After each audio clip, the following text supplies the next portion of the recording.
అనంత spiritual వరల్డ్కి స్వాగతం. ఓం శ్రీ గణేశాయ నమః. ఓం శ్రీ సరస్వత్యే నమః. ఓం శ్రీ గురుభ్యో నమః. కార్తీక పురాణం అధ్యాయం 22. కార్తీక మాసంలో ఈ 22వ రోజు చేయవలసిన విధుల గురించి ముందుగా తెలుసుకుందాం. 22వ రోజు బహుళ సప్తమి. జిల్లేడు పూలతో మాల కట్టి ఈశ్వరునికి సమర్పించాలి. గట్టి పదార్థములు, పుల్లని వస్తువులు తినరాదు. ఆయుష్, ఆరోగ్యము, తేజస్సు వృద్ధి చెందుతాయి.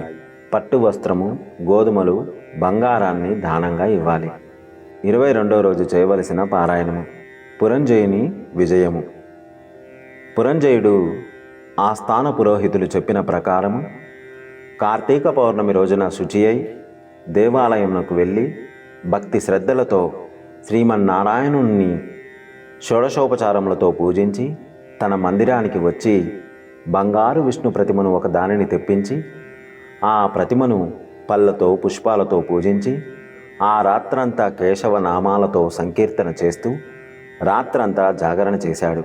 సాష్టాంగ నమస్కారము చేసి శ్రీహరి కీర్తనలను గానము చేసి సూర్యోదయం కాగానే నదికి పోయి స్నానము చేసి వస్తుండగా ఆ సమయంలో విష్ణు భక్తుడగు ఒక వృద్ధ బ్రాహ్మణుడు మెడనిండా తులసిమాలలు ధరించి పురంజయుణ్ణి సమీపించి, రాజా, విచారించకు, నీవు వెంటనే నీ సైన్యమును కూడదీసుకొని యుద్ధ సన్నద్ధుడివై శత్రురాజులతో యుద్ధము చేయుము, నీ రాజ్యము నీకు దక్కును అని దీవించి అదృశ్యుడయ్యాడు.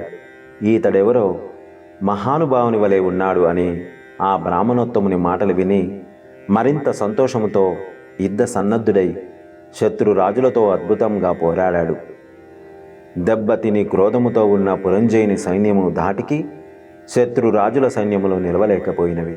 అదీనుగాక శ్రీమన్నారాయణుడు పురంజయుని విజయానికి అన్ని విధములుగా సహకరించాడు. ఆ యుద్ధములో కాంబోజాది భూపాల రాజులు ఓడిపోయి వెనుదిరిగి పారిపోయారు. పురంజయుడు విజయము పొంది తన రాజ్యమును తిరిగి సంపాదించుకున్నాడు. శ్రీమన్నారాయణుని కటాక్షమునకు పాత్రులైన వారికి శత్రుభయము ఉండదు. విషం త్రాగినను అమృతమే అగును. ప్రహ్లాదునికి తండ్రి విషాన్ని ఇవ్వగా శ్రీహరిని ప్రార్థించి తాగగా అది అమృతమైనది కదా. శ్రీహరి కటాక్షం వలన సూర్యచంద్రులు ఉన్నంత వరకును ధ్రువుడు చిరంజీవియే కదా. అంతా శ్రీహరి లీలా విన్యాసం. హరినామస్మరణ చేసిన వారికి శత్రువు మిత్రుడు అగును. అధర్మము ధర్మముగా మారును. దైవానుగ్రహము లేని వారికి ధర్మమే అధర్మము అగును. త్రాడు పామై కరుచును. కార్తీక మాసమంతయు నదీ స్నానము చేసి దేవాలయంలో దీపారాధన చేసినచో అన్ని ఆపదలు పటాపంచలగును. కార్తీక వ్రతం ఆచరించి సర్వేశ్వరుడైన శ్రీ మహావిష్ణువును పూజించిన వారికి సమస్త పాపాలు నశించి కష్టాలు అన్నీ తీరి జన్మాంతరం వైకుంఠ ప్రాప్తి కలుగును. విష్ణు భక్తి ప్రభావము వర్ణనాతీతము.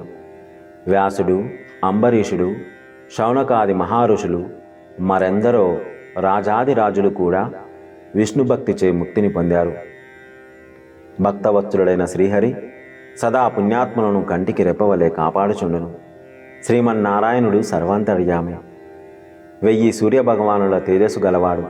నిరాకారుడు, నిర్వికల్పుడు, నిత్యానందుడు, నిరజాక్షుడు, 14 లోకములను తన యందు నిలుపుకొని కాపాడుతున్న మహానుభావుడు. అటువంటి శ్రీ మహావిష్ణువుకు అతి ప్రియమైన కార్తీక మాస వ్రతమును భక్తి శ్రద్ధలతో ఎవరు చేయుదురో వారి ఇంట శ్రీ మహావిష్ణువు లక్ష్మీ సమేతుడై కొలువై ఉంటాడు. ఆ ఇల్లు సిరి సంపదలతో తులతూగును. కార్తీక మాసములో శుచి అయి పురాణ పఠనము చేసినవారు, విన్నవారు సంసార సంబంధములైన పాపాల నుండి, కష్టాల నుండి విముక్తులై జన్మాంతరములో విష్ణులోకాన్ని చేరుతారు. శ్రాద్ధ సమయములో ఈ అధ్యాయాన్ని పఠిస్తే పితృదేవతలు ఎంతో సంతోషిస్తారు. వారి వంశము అంతయు తరించును అని వివరించాడు. స్కాంద పురాణాంతర్గత వశిష్ఠ ప్రోక్త కార్తీక మహత్య మందలి 12వ 22వ రోజు పారాయణము పూర్తి అయినది.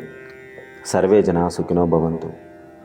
గోవులను సేవించండి, గోవులను రక్షించండి. ప్రకృతిని కాపాడడం మన ధర్మం. దయచేసి ప్రతి ఒక్కరూ ఒక్క మొక్క అయినా నాటండి.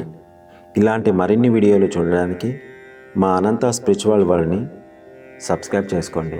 నమస్కారము.